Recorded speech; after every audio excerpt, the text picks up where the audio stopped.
You invented the meta-theater. The what? A theater with no set plot, no set dialogue, and no audience. Outlay is for the actors only. Damn, it's bright in here. So bright. It's hard to be depressed with all these lights. Yo, this rhyme is named Mosaicism, it's a humanism. I don't really know what it means. It's not a philosophy, at least. Maybe it means I don't have any solutions. Anyways, this is how it goes.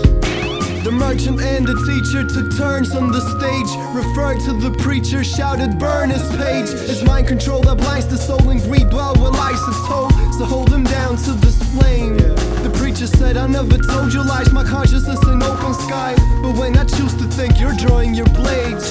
And that says something about the values of your institutes, where people perform their lives away, always afraid.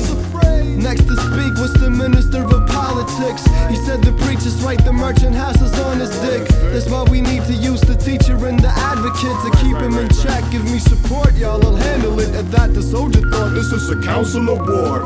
Cleared his throat loudly to announce he had the floor. He drew his sword, said he would enforce the will of the person that could rally the most support and skill. As long as they would keep him, he would keep their law. And now the merchant saw his chance and began to speak once more. He offered to provide half the soldiers' pay, as long as the minister would let him have a say in business of his concern, and what that meant would be decided by the advocate, as long as the teacher didn't mind it. To write it all down, they finally got the scribe, while the mosaic artist laughed loudly. Then he cried, and he fucking cried his eyes out.